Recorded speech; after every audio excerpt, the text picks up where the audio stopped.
Ayo merdeka dengan seutuhnya, jangan mau diperbudak oleh siapapun. Di saat negeri ini sudah merdeka, jangan ada lagi anak bangsa yang diperbudak di negerinya sendiri. Setuju tidak?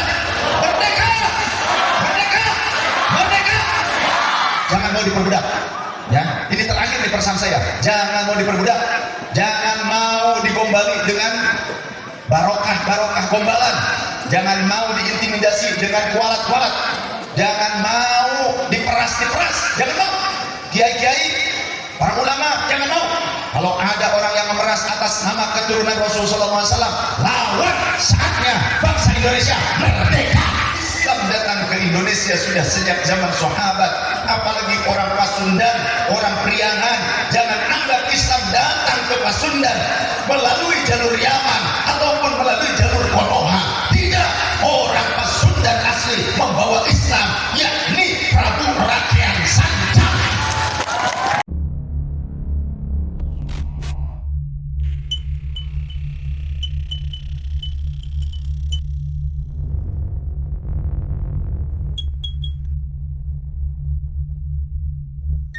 Assalamualaikum warahmatullahi wabarakatuh. Bismillahirrahmanirrahim. Alhamdulillahi rabbil alamin. Asyhadu an la ilaha illallah wahdahu la syarika lahu wa asyhadu anna sayyidana Muhammadan abduhu wa rasuluhu la nabiyya ba'dah. Kira di foto dulu. Terus. Allahumma shalli ala sayyidina Muhammadin al-Fatih lima ughliqa wal khatim lima sabaq. Nasirul haqqi bil haqqi wal hadi ila siratikal mustaqim wa ala alihi haqqa qadri wa miqdaril azim. Subhanaka la ilma lana illa ma 'allamtana innaka antal alimul hakim. Rabbana iftah bainana wa baina qawmina bil haqqi wa anta khairul fatihin. Allahumma nawwir qulubana bi nuri hidayatika kama nawwartal arda bi nuri syamsika abadan abada bi rahmatika ya arhamar rahimin. Allahumma arzuqna fahman nabiyyin wa hifdzal mursalin wa ilhamal malaikatil muqarrabin. Rabbi zidna ilman nafi'an warzuqna fahma. Allahumma faqihna fid din wa 'allimna ta'wil. Allahumma hdi qaumana bihudaka ihdina wahdi ila siratikal mustaqim siratal ladzina an'amta 'alaihim minan nabiyyin was-siddiqin wasyuhada'i wal 'arifin. Rabbi shrah lana sudurana wa yassir lana umurana wahlul 'uqdatam min alsinatina yafqahu aqwalana waj'alna waziran min ahlina wa tabayyana sultanina wa awliyaika wa namika arhamar rahimin. Allahumma iftah 'alaina futuhal 'arifin. Allahumma sallim alsinatana an samqil kalami wa an khatir fatawa. Alhamdulillahi rabbil alamin. Sebelum saya melanjutkan, mari ikuti saya terlebih dahulu. Bismillahirrahmanirrahim. Ilahi anta maqsudi wa ridhaka matlubi a'tini mahabbataka wa ma'rifataka. La ilaha illallah, la ilaha illallah, la ilaha illallah. Sayyidina Muhammad Rasulullah sallallahu alaihi wasallam.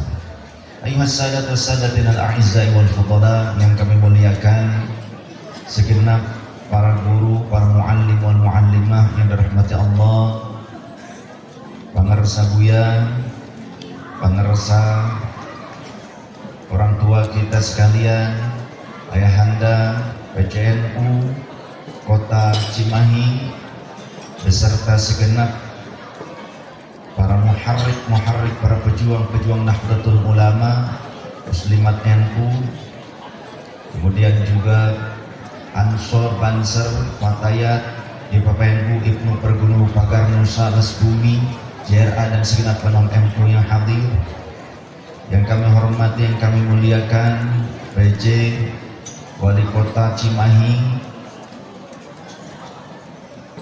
beserta segenap unsur Forkopimda, Bapak Kabag Kesra dan segenap para pejabat yang ada di lingkungan pemerintah Kota Cimahi, sahabat-sahabat yang kami banggakan, unsur para pimpinan dan perwakilan dari Ormas Islam, ada dari Muhammadiyah, dari Persis, Matlaun Anwar, dan segenap perwakilan dari pondok-pondok pesantren sewilayah kota Cimahi.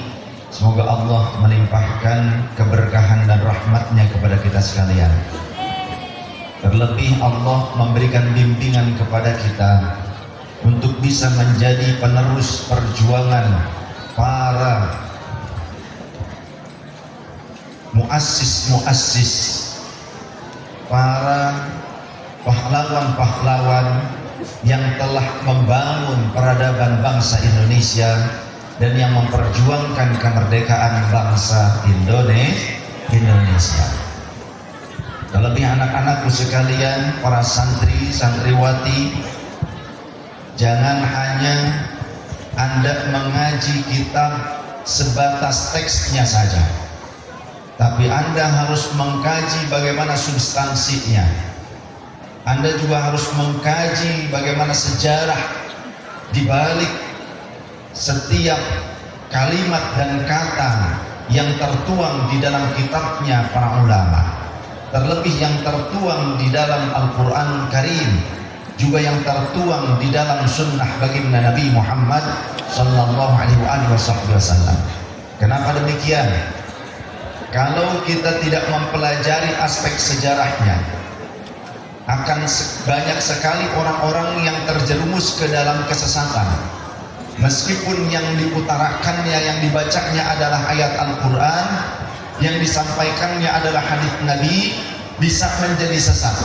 Bahkan Imam Ibnu Hajar sempat berkata, al-hadithu mudillatun lil ammati, hadis bisa menyesatkan bagi orang awam jika belajar dengan otodidak, jika belajar tanpa adanya seorang mursyid, seorang guru pembimbing.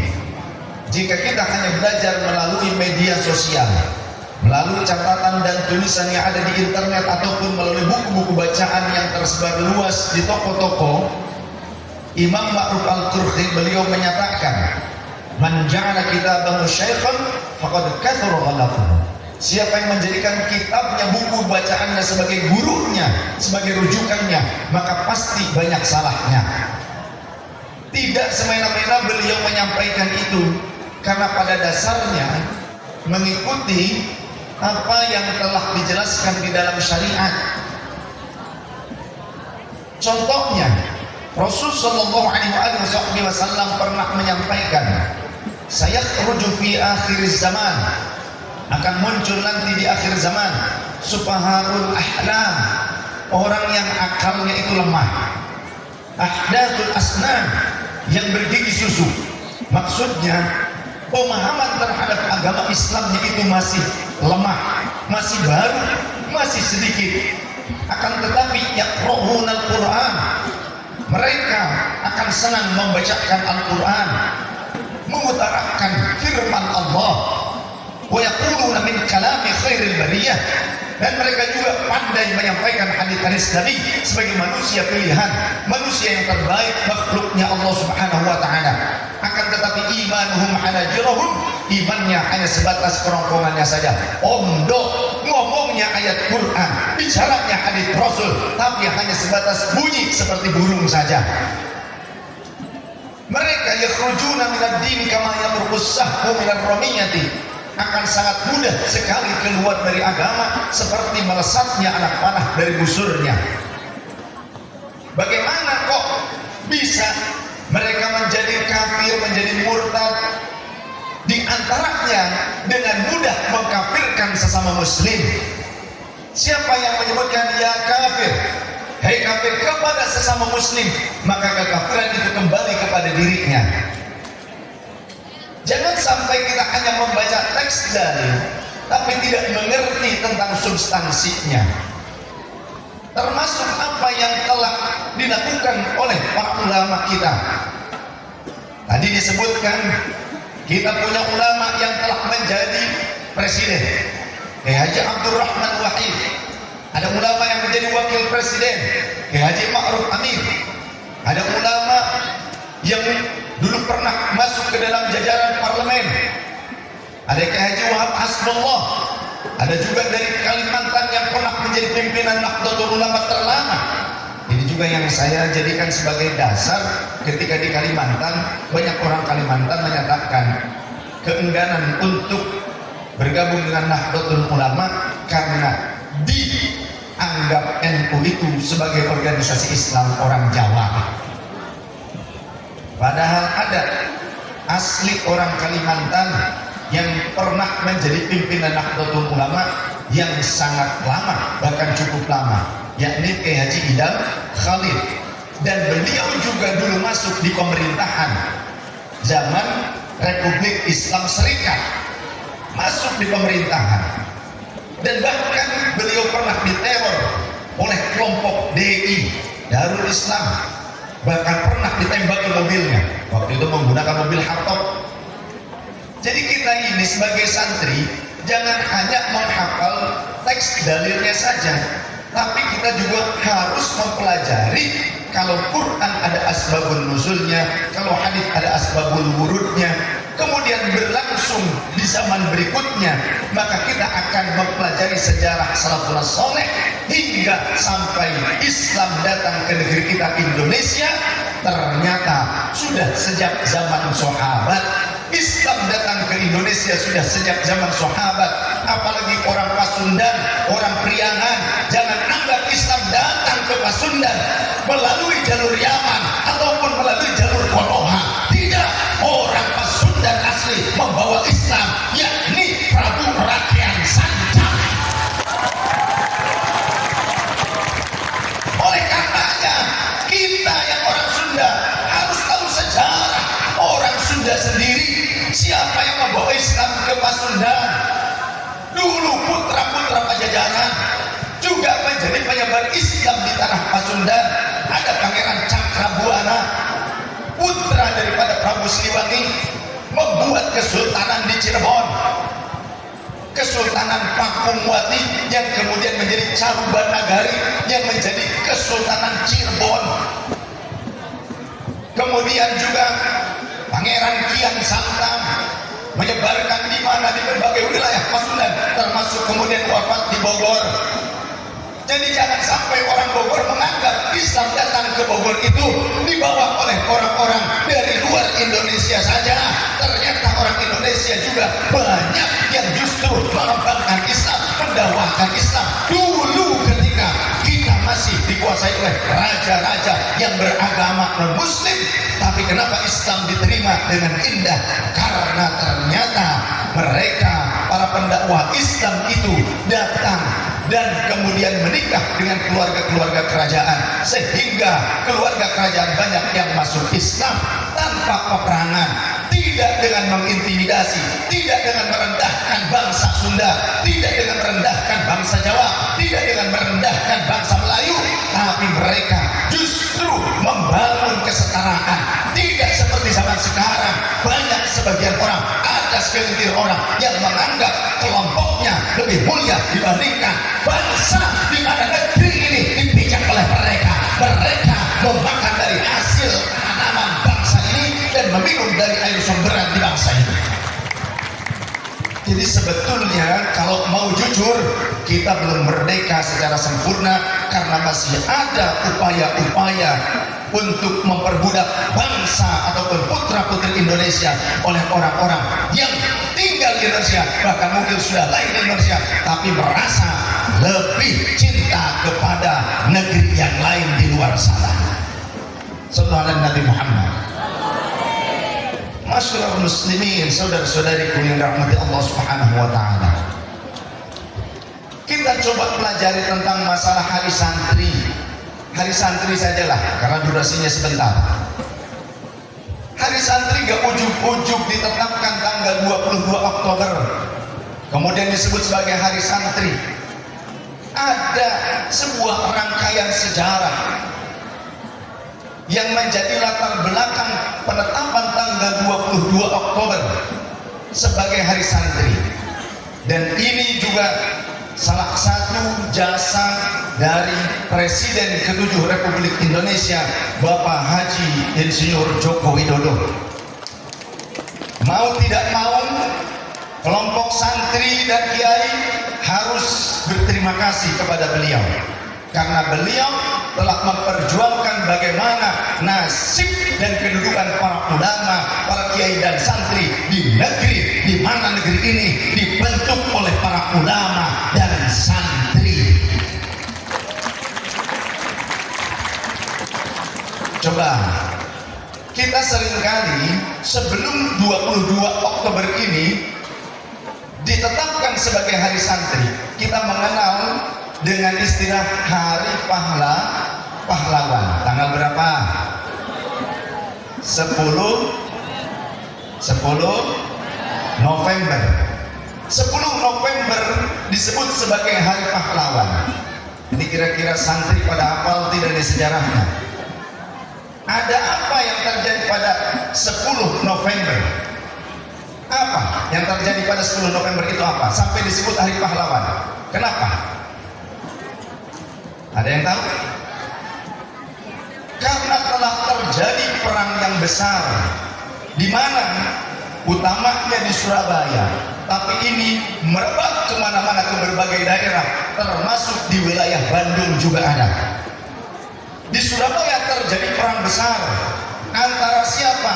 Antara bangsa Indonesia dengan bangsa penjajah, yang padahal saat itu sebetulnya kita sudah menyatakan merdeka.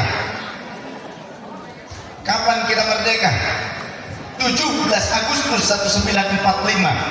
Siapa yang merdeka? Siapa yang merdeka? Bangsa Indonesia.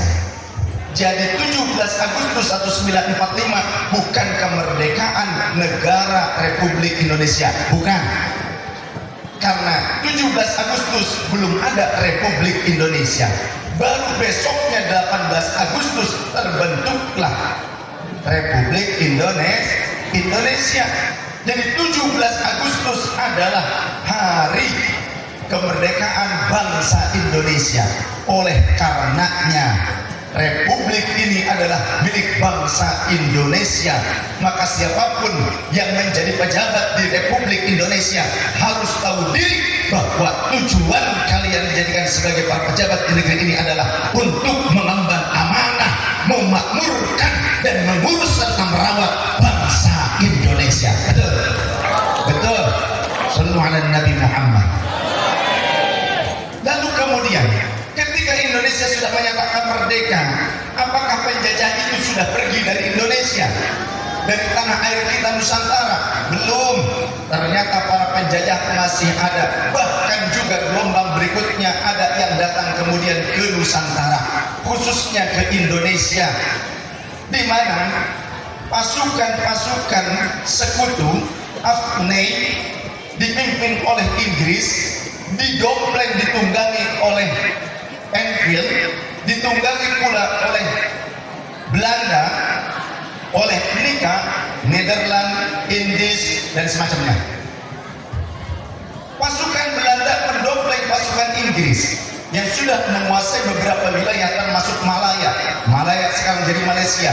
Kemudian juga India sudah dikuasai oleh Inggris. Mereka datang kembali ke Nusantara, di antaranya ke Tanjung Perak, Surabaya.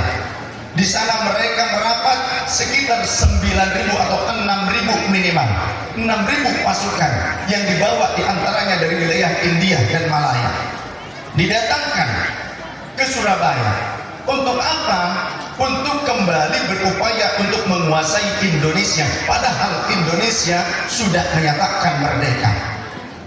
Bahkan di tanggal 31 Agustus 1945, kelompok tentara Belanda meminta izin kepada pemimpin di Surabaya, kepada wali kota, kalau bahasa kita, wali kota di Surabaya, untuk mengibarkan bendera Belanda triwarna yang berwarna merah, putih, biru di tempat-tempat yang ternyata mereka sudah kuasai kembali. Mereka membangun benteng-benteng pertahanan. Mereka mengibarkan bendera itu bertepatan dengan ulang tahun Ratu Wilhelmina Armgard 31 Agustus. Padahal Indonesia sudah menyatakan merdeka. Sontak hal ini membuat kecewa rakyat Indonesia. Lalu terjadilah perlawanan. Ada upaya-upaya yang luar biasa dari bangsa Indonesia, di antaranya khususnya Laskar Hizbullah. Laskar Hizbullah adalah pasukan tempurnya Nahdlatul Ulama yang sekarang bertransformasi, berganti menjadi Banser. Oh, hidup Banser. Jadi sejak zaman dulu Banser ini sudah terbukti rasa cintanya kepada bangsa dan negara. Juga mereka melakukan jihad tanpa dibayar. Sampai sekarang Banser tidak dibayar. Tapi nggak tahu ini Pak Estra, sekarang Banser dikasih udut apa enggak ini? Karena Banser ini tidak takut mati. Yang ditakutkan oleh Banser nggak makan dan nggak ngudut, betul nggak San? Jadi tolong ini panitia siapkan udutnya buat Banser. Banser ini kadang nggak kasih makan, tapi tetap siap walaupun sampai pingsan ya. Tapi kalau nggak ngudut bisa mati mereka. Hidup udut. Oh, ada sejarah nanti kalau masih sampai jam 2 boleh saya tahu siap. Sejarah udut itu mempersatukan Borneo dengan NKRI. Ya, itu sejarahnya, pelaku sejarahnya adalah Kiai Haji Idam Khalid, Pak Karno, kemudian datang kepada Mamat Tengku Toha di Karawang. Gusti Muhammad Toha bin Gusti Khailir, putra mahkota Kerajaan Mempawah, Kalimantan, tapi tinggalnya di Karawang. Ketika Raja Dayak tidak mau bergabung dengan Indonesia, maka bingung Pak Karno. Pak Karno kalau bingung itu biasanya ngudur sambil gosok-gosok tarang gitu dah ya. Gagaro sirah Pak Karno, bari ngudur. Datang Pak Idam Khalid, pimpinan NU. Ada apa Pak Karno? Saya bingung, Kiai Idam. Ini Borneo, Kalimantan tidak mau gabung dengan Republik Indonesia. Baik, Pak Karno, lebih baik kita datang. Saya punya orang tua asli keluarga Mempawah, Kalimantan. Beliau sangat dihormati oleh Raja Dayak. Ayo kalau begitu kita ke Kalimantan, kata Bung Karno. Kata Pak Idam, jangan, karena beliau tidak di Kalimantan. Dan di mana sekarang beliau? Di Karawang, di dekat rumah istri saya. Akhirnya datang, mari kita ke Karawang. Datang ke Karawang, tentara ramai di Karawang. Waktu itu Bung Karno datang.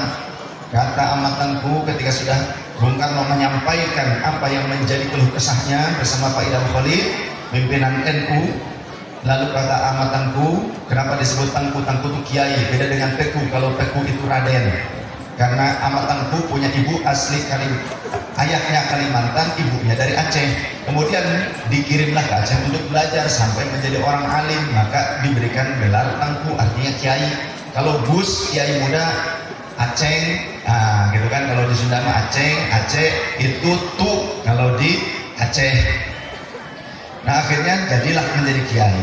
Kata amatanku, berikan saya waktu sejenak untuk mengirim keluarga saya menemui Raja Dayak. Apakah beliau berkenan untuk kedatangan kita? Sudah.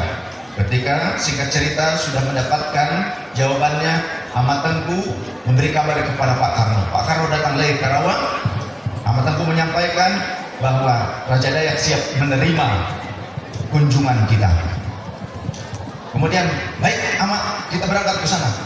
Kata Bung Karno, kata amatanku, Pak, saya minta tolong siapkan garam yang banyak dan juga tembakau untuk kita bawa sebagai hadiah kepada Raja Borneo, Raja Dayak. Baik, Bung Karno bikin nota, kirim jenderal kemana? Ke Indramayu, ke Eretan.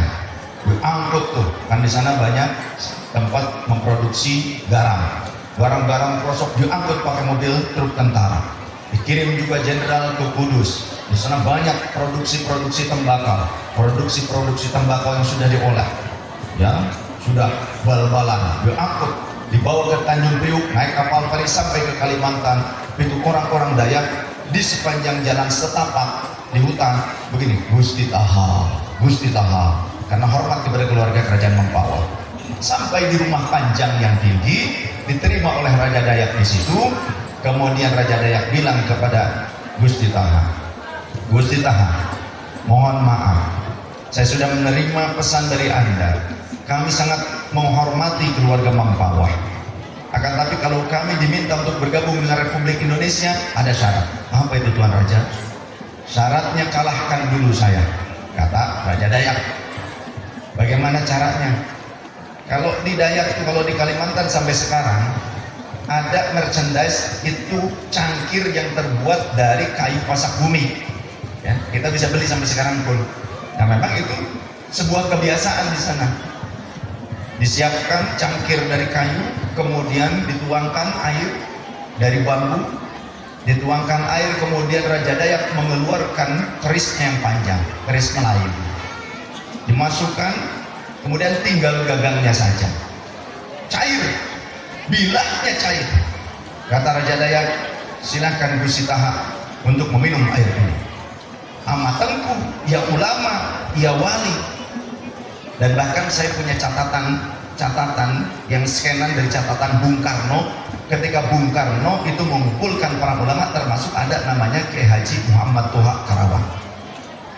Ketika detik-detik penentuan tanggal kemerdekaan bangsa Indonesia, saya punya skenanya. Nah, kemudian ini mah ketika sudah merdeka ya, ketemu dengan Raja Dayak. Amatanku disuruh minum air yang disediakan oleh Raja Dayak, kemudian beliau baca doa. Karena ulama, ya wali, berguru kepada salah satu ulama Jawa Barat, Sayyid Ahmad Zakaria bin Sayyid Muhammad Syarif. Siapa itu Sayyid Ahmad Zakaria? Pangarsa Amarende. Amarende itu Sayyid Ahmad Zakaria bin Sayyid Muhammad Syarif bin Sayyid Murhidin bin Sayyid Marswadin bin Sayyid Muzair.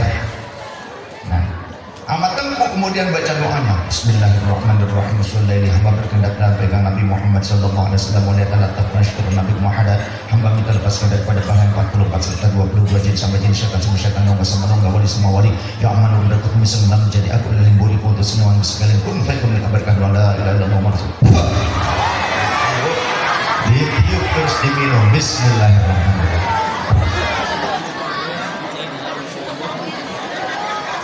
Haus ya. Apa reaksinya? Tidak ada reaksi apapun. Lalu Raja Dayak bingung. Kok tidak ada reaksi apapun. Nah, ganti. Amatanku bilang, Gusti Muhammad Toha bilang, ganti sekarang, tinggal saya. Kebetulan amatanku dikasih hadiah sebuah pisau kecil bergagang kayu ruyung. Ruyung tuh kayu ini apa? Aren. Ya, ruyung, kayu aren, gagangnya tuh. Dari siapa? Dari Pangarsa Amarende, Sayyid Ahmad Zakaria bin Sayyid Muhammad Syarif Al-Hasani. Kemudian dituangkan air ke cangkir yang berbeda lah, ada di situ, cuma cangkirnya berbeda. Kalau ini cangkirnya sama, ini gelasnya. Nah, dituang. Kemudian dicelupkanlah pisau yang kecil tadi oleh amatanku Toha, bilahnya mencair, tapi gagangnya tidak, tinggal gagangnya dipegang amatan. Kata amatanku, silahkan tuan raja meminumnya. Diminum oleh Raja Dayak, tapi Raja Dayak nggak pakai bismillah. Kalau saya bismillah lagi saya mah. Bismillahirrahmanirrahim.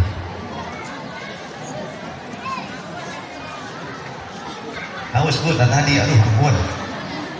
Apa yang terjadi? Raja Dayak cuma menggunakan pakaiannya itu, bajunya seperti rompi, entah yang terbuat dari kulit kayu ataupun dari kulit binatang, jadi masih terlihat dada dengan perutnya. Pada saat sudah diminum, nongollah separuh daripada pisaunya amatanku itu, nongol di perutnya. Nah, kata amatanku, kalau saya tarik ini pisau, Tuan Raja bisa mati. Ampun Gusti Taha, ampun Gusti Taha. Saya mengaku kalah. Kami siap bergabung dengan Republik Indonesia, tapi kami meminta satu hal. Apa itu? Tolong dikirim terus disuplai Kalimantan ini dengan garam dan tembakau. Nah, jadi meskipun saya punya guru tidak merokok, Maulana Syekh Al-Qabbani pada Sallallahu Sirah itu tidak merokok, tapi saya tidak berani mengharamkan rokok karena ternyata udud alias tembakau punya peran untuk mempersatukan bahkan pulau terbesar Nusantara. Hidup udud. Ya, yang merdeka silahkan udud, boleh lah. Sallu ala Nabi Muhammad. Ya. Jadi jangan aneh kalau kiai-kiai NU pada udud, kecuali saya, ya, karena saya santri. Ayo santri kene patang wayah nang udud can wayah, nah ayo jadi kiai mah. Saya jadi kiai potong wayahna mundur. Masih santri, karena saya masih santri jadi saya nggak berani mundur. Dan saya tidak berani menyalahkan kiai-kiai di NU karena mereka mundur. Yang penting mundurnya bukan karena ngutang temayar. Ya. Barangkali kalau di sini disediakan oleh Pak Kabang Kesra mundurnya juga. Setuju, cocok? Baik, kita kembali pada sejarah yang tadi. Di mana kemudian ketika pasukan-pasukan sekutu, kalau bahasa sekarang itu NATO lah ya, bahasa sekarang itu NATO, pasukan sekutu negara-negara barat, termasuk Inggris, kemudian juga Prancis, kemudian juga Belanda pada saat itu, negara-negara penjajah ke berbagai negara. Mereka datang kembali ke Indonesia, padahal Indonesia itu sudah merdeka, bangsa Indonesia sudah merdeka, kita sudah punya Republik Indonesia. Bingunglah Pak Karno, karena apa? Karena datangnya para sekutu itu juga masih keberadaan tentara-tentara Jepang masih ada di beberapa wilayah di Indonesia. Satu sisi bangsa Indonesia juga masih bertikai dengan sisa tentara Jepang, tapi di sisi lain tentara sekutu dari negeri-negeri barat datang ke Indonesia dengan persenjataan yang lebih lengkap dan pasukan yang lebih besar. Jadi aneh sekali kalau kita membaca sejarah hanya 10 November saja. Kenapa kok terjadi peperangan besar di Nusantara, khususnya di Surabaya di tanggal 10 November, padahal Perang Dunia Kedua sudah selesai. Perang dunia itu pada tanggal 16 itu sudah selesai. 16 Agustus atau 17 Agustus itu sudah selesai, ditandai diantaranya dengan hancurnya Nagasaki dan Hiroshima. Sudah selesai perang dunia itu. Tapi kenapa kok ada perang besar di Indonesia? Kalau kita cuma membaca sedikit saja tentang sejarah itu, sekelumit itu saja, pasti kita akan berpikir atau dunia akan berkata, Sugan tehidam cek orang Bandung, cek orang Cimahi. Sugan tehidam, perang dunia sudah selesai, tapi kenapa masih ada perang besar di Indonesia? Karena ada runtutan sejarah, runtutan kejadian, di mana mereka pasukan sekutu, bahasa sekarang kegampangannya NATO, datang kembali ke Indonesia, sedangkan pasukan Jepang juga masih ada di Indonesia bertahan. Karena Jepang hancur, mereka berharap kekuasaan Jepang itu bisa diselamatkan di Indonesia. Akan tetapi apa yang terjadi? Pasukan sekutu yang datang, lalu terjadilah perlawanan dari bangsa Indonesia, dari rakyat Indonesia. Bingung pada saat itu. Dengan datangnya pasukan-pasukan yang kuat dari wilayah barat, Bung Karno bingung. Indonesia ini juga belum punya tentara. Indonesia ini baru merdeka, masih lemah seolah-olah sebagai satu negara. Beliau minta fatwa diantaranya kepada Hadratus Syekh Hasyim Asy'ari. Kapan? 17 September. Sebelum 22 Oktober. 17 September itu karena kegundahan Bung Karno yang beliau juga pergi kemana bersama kolega-koleganya, bersama para pejuang yang lainnya, termasuk dokter pribadi beliau yang kemudian dinikahkan dengan nenek saya sebelum menikah dengan kakek saya. Jadi nenek saya gadisnya menikah dengan dokter pribadinya Bung Karno. Hanya bertahan 3 bulan karena ditinggal gerilya terus, akhirnya ceraikan. Barulah menikah dengan murid dari ayahnya, punya anak 1 laki-laki, meninggal, menikah yang ketiga dengan kakek saya, punya anak 5. Jadi keluarga kami pelaku sejarah. Lalu Bung Karno datang, diantaranya kepada Hadratus Syekh Hasyim Asy'ari, meminta pesan bagaimana ini tentang mempertahankan kemerdekaan, tentang berjuang untuk mempertahankan kemerdekaan. Maka 17 September Hadratus Syekh memberikan sebuah pernyataan bahwa mempertahankan kemerdekaan Indonesia adalah fardu ain untuk seluruh bangsa Indonesia, laki-laki ataupun wanita, tua ataupun muda. Itu 17 September asalnya. Lalu kemudian terjadi pergejolakan yang lebih fatal lagi, yang lebih besar lagi, di antaranya tanggal 23 sampai 24 September pergejolakan yang luar biasa karena datangnya lagi pasukan sekutu dengan tentara yang lebih banyak pada saat itu dari wilayah-wilayah India yang didatangkan. Pasukan-pasukan sekutu yang sudah menguasai India didatangkan kembali sekitar 24.000 pasukan dipimpin oleh Letjen Philip Howard dari Inggris. Sedangkan Malabi sudah lebih dulu datang. Kalau Malabi itu cuma brigjen, pimpinannya adalah Letjen Philip Howard. Sedangkan Jenderal Malabi dia ditugaskan menjadi komandan khusus di wilayah Surabaya. Sedangkan kalau Philip itu menguasai Jawa, Madura, dan Bali. Ketika mereka semakin banyak berdatangan ke Nusantara, khususnya di Surabaya pada saat itu, dan bukan hanya Surabaya, termasuk ke wilayah-wilayah Indonesia yang lainnya, mereka membuat tempat-tempat camp-camp militer.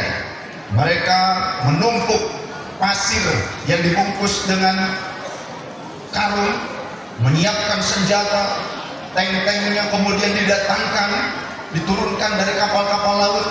Itu yang memicu pertempuran besar yang terjadi di kemudian waktu.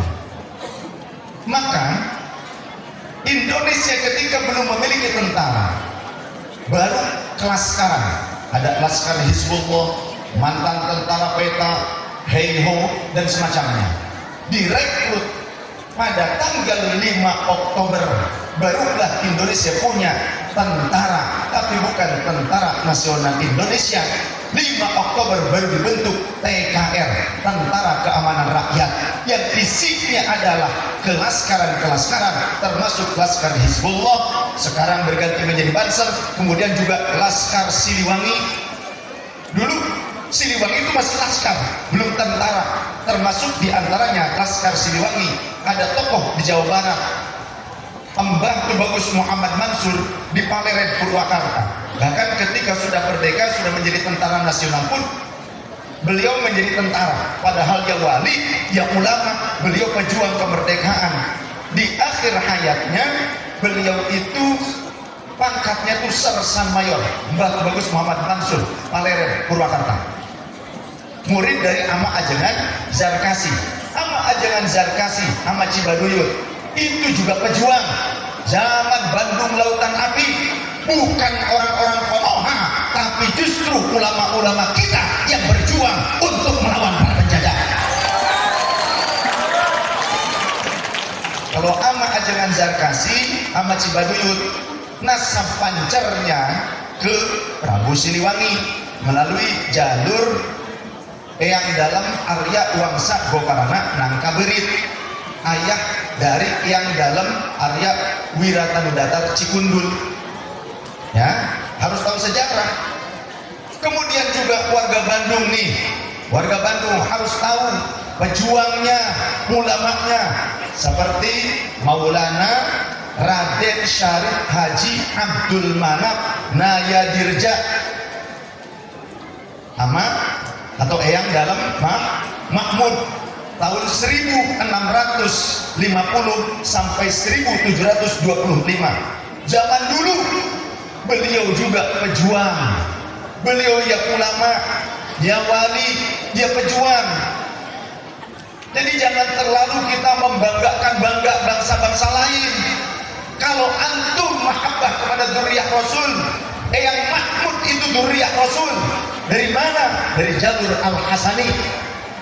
Eyang Mahmud Sayyid Abdul Manap Syarif Ayib kalau di Cirebon, Syarif Abdul Manap Nayadirja, putra dari Sembah Dalem Nata Dirja Nayadirga, ya, Ciwidey, putra dari Sembah Dalem Dipati Agung Suryadianata alias Eyang Dalem Nayasari, putra daripada Pangeran Sacanata Wangsanata Wangsataruna. Siapa itu? Di Bandung terkenal jalannya Dipati Ukur, tapi beliau adalah Dipati Ukur yang ketiga. Dipati Ukur bukan nama, di Dipati Ukur itu gelar karena ketika Mataram menguasai tanah Pasundan, wilayah-wilayah yang dikuasai Mataram yang tadinya kerajaan pun itu diganti menjadi keadipatian. Hanya sebagian saja yang menjadi kerajaan penerus Pajajaran, yakni Sumedang Larang. Pangeran Sacanata Wangsanata alias Dipati Ukur III bukan putra Dipati Ukur II, tapi menantu dan anak angkat dari Dipati Ukur II. Karena Dipati Ukur II itu pancarnya kepada Prabu Siliwangi, sedangkan Dipati Ukur III pancarnya Al-Hasani kepada Imam Hasan, putra daripada Sayyidah Fatimah radhiyallahu anha. Dari mana? Kita buktikan. Dipati Ukur III, Pangeran Sacanata Wangsanata Wangsataruna, menantu daripada Wangsajaya atau Dipati Ukur II. Wangsataruna, Dipati Ukur III, putra daripada Pangeran Wali Perkasa. Mana? Purbalingga. Purbalingga dulu masih keresidenannya Banyumas, dulu masih wilayah Pajajaran, wilayah kekuasaan Pajajaran. Pangeran Wali Perkasa, putra daripada Syarif Makhdum Jamil, wafatnya di Pekalongan, tapi makbarohnya sekarang sudah dirubah jadi turunan Yaman. Kemudian Pangeran Syarif Makhdum Jamil, putra daripada Syarif Makhdum Hussein, makbarohnya juga di Purbalingga. Beliau putra siapa? Syarif Abdurrahman Al-Qadiri Al-Hasani alias Sunan Gunung Jati yang ketiga, menantu daripada Syarif Hidayatullah Al-Husaini Sunan Gunung Jati yang kedua. Karena Sunan Gunung Jati ada 4. Yang pertama adalah Syarif Abdul Kahfi atau Syekh Datuk Kahfi, santri suka bilang Syekh Datul Kahfi. Beliaulah yang membuat pesantren Amparan Jati pertama di Gunung Jati, sedangkan Syarif Maulana Syekh Hidayatullah Al-Husaini adalah menantunya dan makbarnya di Gunung Sembung seberangnya. Ada satu lagi yang keempat, Sunan Gunung Jati yang keempat adalah Fatahillah atau Faletehan Al-Husaini. Dari mana? Dari Samudra Pasai. Itu juga menantunya Maulana Syekh Hidayatullah Sunan Gunung Jati yang kedua. Jadi tidak salah. Jadi kalau ada orang yang mengatakan bahwa Eyang Dalem Mahmud itu keturunan Sunan Gunung Jati, Sunan Gunung Jati yang ketiga alias Syarif Abdurrahman Al-Qadir Al-Hasani. Syarif Abdurrahman bukan putra Syekh Hidayatullah, tapi menantu. Ketika beliau sudah punya anak 5 hasil dari pernikahan dengan putri Sunan Jambu Karang. Siapa Sunan Jambu Karang? Sunan Jambu Karang adalah Raja Galuh yang kemudian beliau itu meninggalkan kerajaannya, diberikan kepada adiknya, namanya adalah Prabu Munding Wangi, diberikan kepada adiknya Prabu Munding Sari, yang kemudian kalah oleh Syarif Abdurrahman Adu Cejaten, lalu berganti nama menjadi Sunan Jambu Karang, wafatnya di wilayah Purbalingga. Ya. Nah kemudian Syarif Abdurrahman itu putra siapa? Syarif Abdurrahman putra seorang wali dari tanah Malaka yang kemudian hijrah ke Demak, yang disebut dengan Sunan Demak, bukan Sultan Demak, bukan. Ya. Maulana Syarif Ishaq Tamsi, Maulana Syarif Ishaq Tamsi, putra Maulana Ibrahim Abu Ishaq Malaka, putra daripada Sayyid Syuaib, putra daripada Sayyid Junaid, mohon maaf, putra daripada Sayyid Junaid, putra dari Sayyid Abdul Qadir, putra dari Sayyid Syuaib, putra dari Sayyid Abdul Jabbar, putra dari Sayyid Abdul Razak, putra dari Sayyid Abdul Aziz, putra dari Sayyid Ahmad, putra dari Sayyid Soleh, putra dari Sayyid Syekh Muhyiddin Abdul Qadir Al-Jalani Al-Hasani, Eyang Mahmud keturunan dari Sultanul Auliya Sayyid Syekh Muhyiddin Abdul Qadir Jalani, yang belum lama ini pemirsa ayah sudah menziarahinya ke Irak, ke Baghdad. Harus tahu ada hubungannya dengan Sumedang. Pangeran Prabu Gesak Ulun, Prabu Gesak Ulun putra Syarif Soleh atau Pangeran Santri putra daripada Pangeran Pamalakarang Syarif Muhammad putra Syarif Abdurrahman alias Pangeran Panjunan putra Syarif Abdul Kahfi, Syekh Datul Kahfi Cirebon, putra Syarif Datuk Ahmad, putra Syarif Datuk Isa, putra Syarif Datuk, putra Syarif Syuaib, putra Syekh Abdul Qadir Kainani, putra Syekh Junaid, putra Syekh Abdul Qadir, dan selanjutnya sama sampai ke Syekh Abdul Qadir Al-Jilani, nyambung jadi Prabu Gesan Ulun itu syarik. Kalau ada yang berkata dulu waktu di Sumedang, raja-raja atau sultan-sultan Sumedang ini nggak pada hajian, kenapa? Bukan cuma di Sumedang, zaman-zaman perang dunia Kesultanan Turki Utsmani, raja-rajanya juga banyak yang tidak hajian. Karena apa? Kalau mereka berangkat hajian, negerinya porak-poranda dijajah oleh bangsa asing, sehingga keamanan itu ternyata menghilangkan istitoahnya mereka, kemampuan mereka untuk pergi melaksanakan haji. Tidak seperti sekarang menggunakan pesawat 9 jam 25 menit. Kalau dulu pakainya kapal laut, lama amplang-amplangan di laut, ya betul tidak? Jadi jangan suuzon pangarsa Pak Bagesra Bojok nanti Sumedang. Jadi saya sebutkan kesanan silsilah Sumedang, harus tahu. Jadi orang Pasundan jangan lebih cinta kepada negeri yang lain.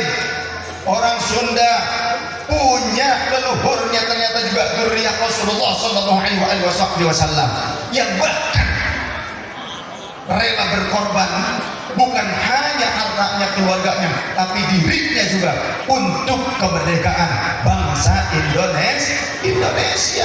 Termasuk kita harus bersyukur karena para ulama dan santri khususnya di Nahdlatul Ulama itu menjadi pelopor untuk mempertahankan kemerdekaan bangsa Indonesia. Ketika sudah berdatangan kembali terjadi gejolak yang luar biasa, barulah di tanggal 21 dan 22 Oktober terjadi musyawarah besar Nahdlatul Ulama, berkumpul para ulama menyikapi tentang gejolak yang terjadi, peperangan yang kembali muncul, yang dikhawatirkan Indonesia kembali dikuasai oleh para penjajah. Karena Jepang masih ada di Indonesia, tapi penjajah pasukan barat juga berdatangan kembali kepada Indonesia. Apa yang terjadi? Pergejolakan, diantaranya perang untuk merebut senjata-senjata dari gudang-gudang simpanan senjata Jepang terjadi, kemudian digunakan untuk menyerang, mengusir penjajah pasukan-pasukan sekutu dari wilayah barat, itu juga terjadi. Maka inilah yang kemudian dikukuhkan oleh pengurus besar Nahdlatul Ulama, dilakukan pada tanggal 22 Oktober. Dari mulai tanggal 21 berkumpulnya musyawarah para ulama tersebut terjadi dari mulai tanggal 21, akhirnya pada tanggal 22 Oktober 1945 mereka menyatakan resolusi jihad Nahdlatul Ulama, di mana seluruh putra-putri bangsa Indonesia fardu ain hukumnya untuk mengusir para penjajah. Terjadi pada saat itu perang yang luar biasa yang mengakibatkan Brigjen Malabi terbunuh. Akibat apa? Akibat dia melakukan provokasi yang melarang orang-orang manapun selain pasukan-pasukan sekutu menggunakan senjata. Pokoknya siapapun yang nenteng senjata selain pasukan sekutu pasti akan ada konsekuensinya, dibunuh di tempat, ditembak di tempat. Masya Allah. Sebelum itu, sebulan sebelum itu, ada hal yang heroik yang kita mungkin pernah membaca sejarahnya, di mana salah seorang anggota Ansor namanya Cak Asy'ari ketika pasukan Belanda mengibarkan, berarti masih di 31 Agustus dan di awal September, ketika bendera-bendera triwarna Belanda itu berkibar di gedung-gedung yang tinggi, salah satu kader Nahdlatul Ulama, yakni anak Ansor yang bernama Cak Asy'ari, naik ke Gedung Orange. Gedung Orange itu adalah Hotel Yamato. Hotel Yamato yang dikuasai oleh pasukan-pasukan sekutu.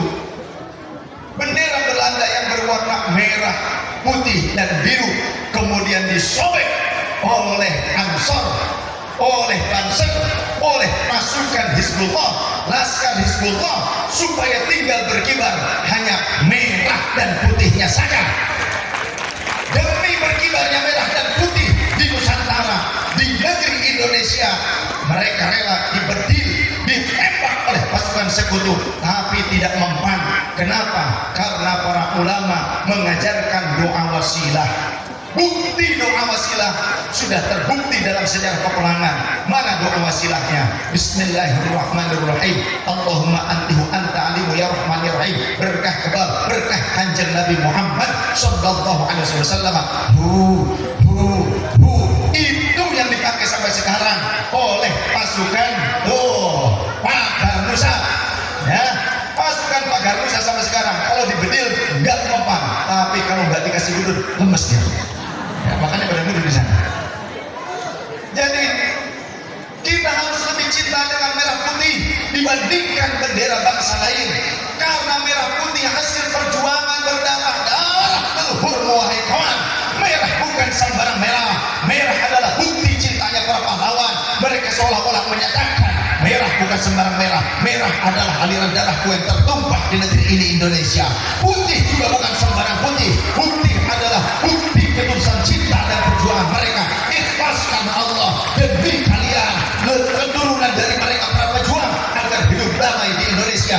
Tidak dicabik-cabik kehormatan dan hak kalian di negeri kalian sendiri. Oleh karenanya keluarlah, merdekalah dengan benar-benar merdeka. Jangan mau diperbudak oleh bangsa lain ataupun keturunan bangsa lain, karena putih juga bisa berarti itu adalah warna tulang belulangnya para berjuang. Seolah mereka berkata, meskipun kami sudah tinggal seonggok tulang saja, kami akan tetap mengawal kemerdekaan yang telah kami perjuangkan. Jangan khianati kemerdekaan kami Indonesia.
semangatnya cinta kepada agama tapi tidak cinta kepada negara, kemudian mengatakan kita bela agama tapi hanya menjadi separatis di negara, hanya menjadi provokator di negara. Jangan kau katakan kau bela agama ketika kau mengkhianati bangsa dan negaramu sendiri. Jangan kau katakan bela agama ketika kau tidak melanjutkan perjuangan para pendahulu bangsamu. Jangan kau lebih mencintai bangsa lain tapi kau makan dari hasil sumber daya Indonesia, minum dari sumber air Indonesia. Pengkhianat kamu. Betul tidak? Apakah cinta tanah air ini bertentangan dengan agama? Tidak. Rasulullah pun mencintai Makkah sebagai tanah kelahiran beliau. Sepanjang jalan dalam perjalanan menuju Madinah ketika hijrah, Rasulullah selalu berkata, al-watani al-balad, negeriku, negeriku, Bakkah, Bakkah, rindu. Bahkan Rasul pernah berkata, andaikan penduduk Makkah tidak mengusirku, maka aku tidak akan mau meninggalkan Makkah. Lalu Allah memberikan jawaban, disampaikan oleh malaikat Jibril, innal ladzi farada 'alaikal qur'ana laradduka ila ma'ad. Wallahu rasuluhu a'lam bi makna. Wahai Nabi Muhammad, sesungguhnya Allah lah yang telah menetapkan ketetapan ini. Allah lah yang mewajibkan engkau hijrah, menentukan kejadian seperti ini. Allah yang mentakdirkannya. Akan tetapi laradduka ila ma'ad, menggunakan lam taukid, pasti Allah akan mengembalikan engkau ke tanah kelahiranmu Makkah. Terbukti pada Fathu Makkah, pembebasan Makkah, penaklukan Makkah tanpa perang, tanpa pertumpahan darah, Rasulullah bisa menaklukkan Makkah dan kembali ke tanah suci tempat kelahiran beliau. Tapi apakah Rasulullah mengkhianati Madinah? Tidak. Rasulullah begitu cinta kepada Madinah. Buktinya mana? Ada di dalam kitab Fathul Bari Syarah Sahihul Bukhari, juz ke-4 dan juz ke-5. Ada keterangan hadis begini, annan nabiyya, orang NU kalau diam saja nggak mau bersolawat diragukan ke-NU-annya. Annan nabiyya sallallahu alaihi wasallam, karena orang NU itu tidak pedit, tidak melit. Orang NU tidak kikir, henteu medit pelit. Dari kese cap jahe berarti kasiran berjiru berpatok ngayat tengah imah bukan bonobak nanti kalbok ya. Enggak, orang NU mah insya Allah orangnya itu senantiasa dermawan. Buktinya apa? Kalau disebutkan asma Nabi di dekatnya, maka akan segera bersolawat. Karena orang bakhil, al-bakhilu alladzina idza dzikirtu 'indahu falam yusalli 'alayya. Orang yang bakhil adalah orang ketika disebutkan namaku di dekatnya tapi dia tidak mau bersalat kepadaku. Annan nabiyya sallallahu alaihi wasallam, sesungguhnya baginda Nabi sallallahu alaihi wasallam kana. Nah, ketika ada kana disandingkan dengan asma Rasul, ini salah satu maknanya tikrar, kebiasaan. Kana idza qadima anis safar, ketika Rasulullah baru pulang dari perjalanan luar kota, wa nazara ila juduranil madinati, dan beliau melihat bangunan-bangunan terluarnya Madinah. Madinah sekarang beda dengan Madinah dulu. Kalau Madinah dulu lingkupnya bangunannya paling sampai hotel-hotel di sekitaran Masjid Nabawi. Kalau sekarang Madinah luas.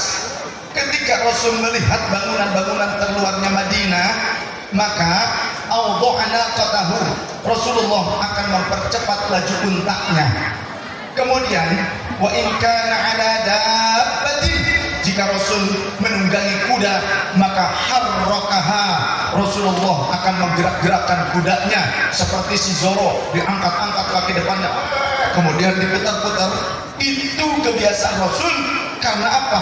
Min hubbiha, saking cintanya Rasulullah ke Madinah. Kalau Rasul saja cinta kepada Madinah sebagai tempat di mana beliau tinggal berdomisili, maka Bapak Kabak Kesra begitu mencintai Cimahi meskipun orang Jawa Timur. Buktinya sekarang beliau berjuang untuk menghidupi pesantren-pesantren di Cimahi. Mudah-mudahan panjang umur Bapak Kabak Kesra sampai umur 462 tahun. Jangan kagok kalau ngedoain. Saya doain sampai 462 tahun. Barangkali jika saat hidup sekarang kurang dihargai oleh orang lain, semoga saja nanti kalau sudah 462 tahun bisa lebih berharga karena jadi jenglot. Ya. Oh. Terima kasih, nggak apa-apa Mas, nggak usah, nggak apa-apa. Kasihan bangsa kayaknya. Jadi jika artis aduh, masya Allah, tadi semangat ya. Terima kasih istriku. Jadi harus punya rasa terima kasih, harus pandai berterima kasih walau kepada sesama manusia. Termasuk kita berterima kasih kepada para kiai dan santri yang dulu telah memperjuangkan kemerdekaan bangsa Indonesia hingga mempertahankan bangsa negara kesatuan Republik Indonesia. Indonesia. Rasa terima kasih kita seperti apa? Setidaknya kita ziarah kepada para syuhada, para pejuang bangsa, dihadiahin Fatihah, dibacakan khotaman Al-Quran, bukan hanya lomba saja ya. Awas, saya mengingatkan, lomba bagus untuk memberikan semangat juang kepada anak-anak penerus perjuangan bangsa, tapi jangan lupa ajarkan kepada mereka menziarahi para pejuang bangsa itu, dan kemudian juga menghadiahkan amal soleh, pahala amal soleh untuk mereka, termasuk bacaan Al-Quran. Karena kami di Ahlus Sunnah wal Jamaah meyakini itu sampai, termasuk ada keterangannya di dalam kitab Ar-Ruh karya Syekh Ibnul Qayyim Al-Jauziyah, murid Syekh Ibnu Taimiyah. Syekh Ibnu Taimiyah juga memberikan pernyataan yang fatwanya di dalam kitab Iqtidah Shiratal Mustaqim. Saya punya kitabnya, saya pakai semua kitabnya. Di antaranya Ar-Ruh karya Syekh Ibnul Qayyim Al-Jauziyah tentang bacaan Al-Quran. Diriwayatkan di antaranya oleh Imam Asy-Sya'bi dari Imam Al-Khalal. Dzakar Al-Khalal Al-Sya'bi, mohon maaf, dari Imam Al-Khalal. Imam Al-Khalal mendapatkannya dari Imam Asy-Sya'bi, seorang ulama tabi'in. Beliau menyatakan, kanatil ansar, kebiasaan para sahabat Ansar, idza mata ahaduhum, jika salah seorang di antara mereka ada yang meninggal, ikhtalafu ila qabri akhihi, mereka akan bergantian berkelompok-kelompok datang ke kubur saudara Ansar yang telah lebih dulu meninggal. Untuk apa? Yaqra'una indahul Qur'ana, yang mereka bersama-sama bergantian berkelompok-kelompok untuk membacakan Al-Quran untuk ahli kubur. Siapa sahabat? Sahabat itu berguru kepada siapa?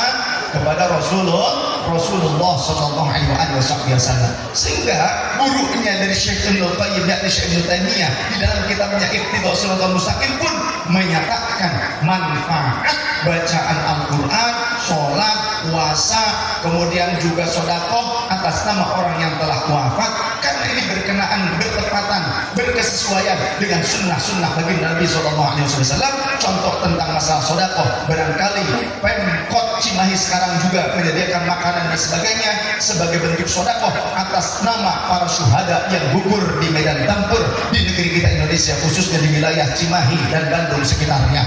Karena sedekah itu akan sampai kepada mereka. Buktinya haditsun sahihun, ada hadits yang sahih, riwayatnya banyak, di antaranya dalam Sahihul Bukhari, ada dalam Sunan Ibnu Majah, dalam Sunan At-Tirmidzi. Ja'a rajulun ila Nabi sallallahu alaihi wasallam, datang seorang laki-laki kepada baginda Nabi sallallahu alaihi wasallam, kemudian dia berkata, ya Rasulullah, inna ummi qad uftulitat nafsuha, sungguhnya ibu telah wafat, apa yang fa'uha in tasaddaqtu anha, apakah bermanfaat jika aku bersedekah atas nama almarhumah ibuku? Faqala Nabi, maka Nabi menjawab, na'am, ya bermanfaat. Fa inna li makhrufan, aku menyisi bidang kebun ya Rasulullah, milikku sendiri, bukan warisan dari ibuku.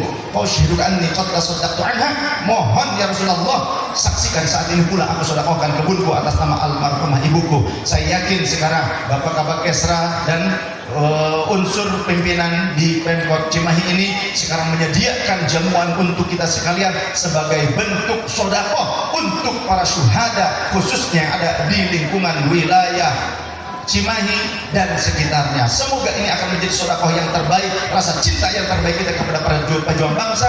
Dan jangan lupa ajak anak-anak kita untuk menziarahi makbarah mereka, karena Rasulullah juga menziarahi para syuhada-syuhada dari kalangan sahabat, di antaranya menziarahi syuhada yang ada di Uhud. Karena Nabi sallallahu alaihi wasallam yazur syuhada Uhudin fi kulli haulin, Rasulullah setiap tahunnya datang menziarahi syuhada Uhud. Dan ketika beliau menaiki salah satu tempat yang tinggi, di mana di Jabal Rumat, beliau menyatakan doa dan ungkapan untuk para syuhada Uhud tersebut. Salamun alaikum bima sabartum fa ni'ma uqbad dar.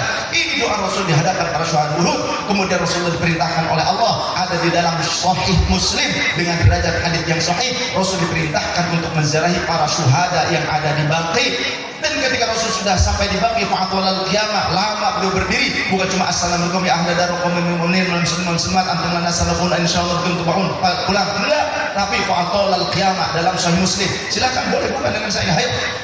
Lama Rasul berdiri, farafa'a yadayhi thalatha marrat, maka Rasulullah mengangkat tangannya sampai 3 kali. Ngapain? Apa gini? Bukan, tapi yad'u li ahli Baqi, mendoakan untuk ahli Baqi. Lama sampai 3 putaran doa Rasulullah di pemakaman Baqi tersebut, bahkan diikuti oleh Sayyidah Aisyah radhiyallahu anha, sampai kemudian pulangnya Sayyidah Aisyah mendahului Rasulullah SAW, karena Sayyidah Aisyah nguntit baginda Nabi SAW.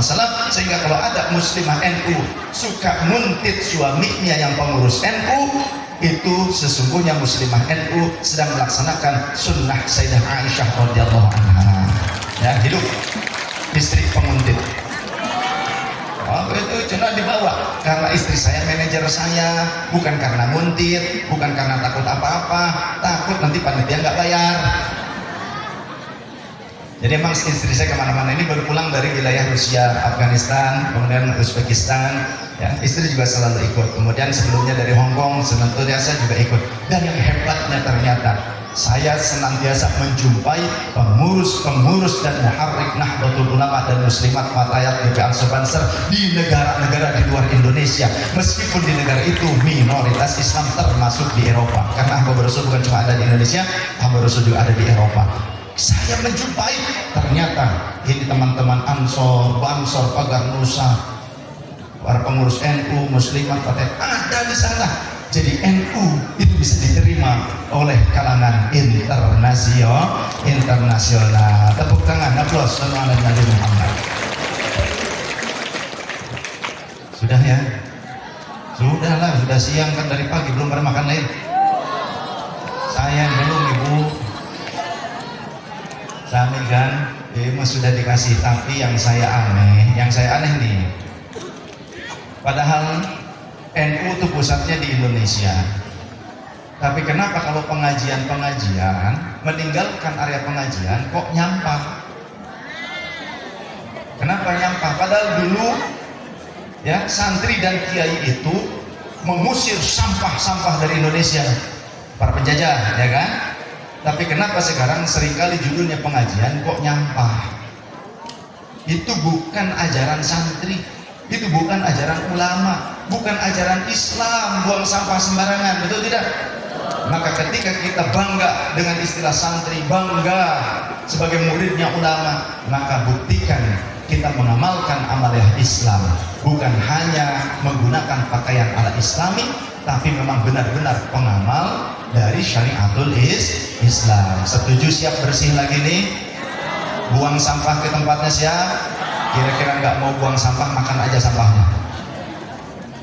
Saya tidak mau cermin umat Islam, bukan hanya NU, tapi umat Islam, khususnya Indonesia yang negeri di mayoritas Islam, penduduknya menganut ajaran Islam, tapi masih senang buang sampah sembarangan.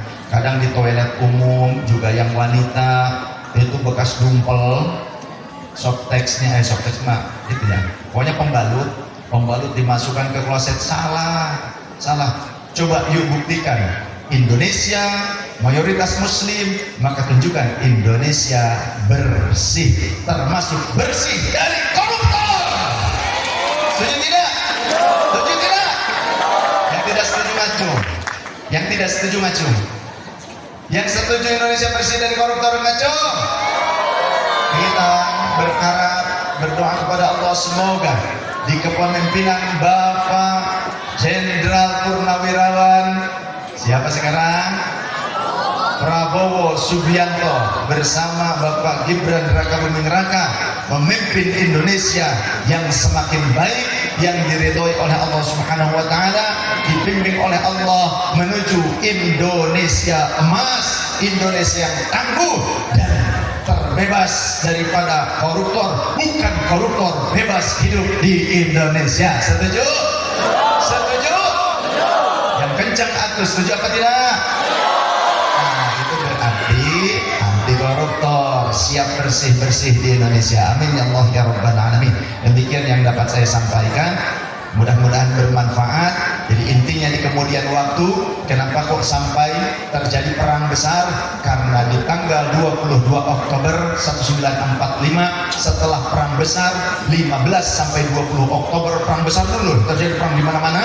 Maka di tanggal 22 PBNU khususnya mengeluarkan resolusi jihad yang itu memberikan fatwa kepada seluruh putra-putri bangsa Indonesia untuk mempertahankan kemerdekaan bangsa Indonesia dan mengusir penjajah, sehingga yang bertempur di masa itu leluhur-leluhur kita, para pendahulu bangsa, pejuang bangsa, bukan dengan bedil, banyak yang menggunakan arit, banyak yang menggunakan golok, menggunakan bambu luncing, bahkan ada yang menggunakan halu, kemudian pakai pengebuk hoe gitu kan. Sehingga di Karawang itu ada namanya ujungan, karena para pejuang dulu menggunakan hoe, ngerti hoe? Rotan. Jadi senjatanya itu rotan, tapi rotannya dibacakan wirid, isim, dibacakan hizib, dibacakan saifi, sehingga seringkali teman-teman dari Pagar Nusa juga menggunakan tongkat rotan, yang tongkat rotannya itu ternyata kalau memukul, ya, mukul yang punya ilmu saja itu bisa rontok itu ilmunya. Kemungkinan demikian, insya Allah. Demikian, mudah-mudahan bermanfaat. Semoga Allah mengampuni kita sekalian dan memberikan rasa cinta ke dalam lubuk hati kita atas bangsa Indonesia, dan memberikan rasa terima kasih, mengucapkan rasa syukur kita kepada para pejuang bangsa. Kenapa demikian? Rasul menyatakan, dikutip di dalam kitab Mukhtarul Ahadits An-Nabawiyah karya Syekh Sayyid Muhammad Al-Hashimi, kata Rasul, man lam yashkurin nasa la yashkurillah. Siapa yang tidak mampu bersyukur kepada manusia, maka dia tidak akan mampu bersyukur kepada sesama. Kita sebagai santri patut bersyukur, pasti harus bersyukur kepada ulama, kepada guru-guru kita yang saat ini hidup, karena mereka ternyata pejuang untuk kita yang bukan putra putri kandung mereka, tapi mendidik dan membimbing kita seperti layaknya anak kandung mereka.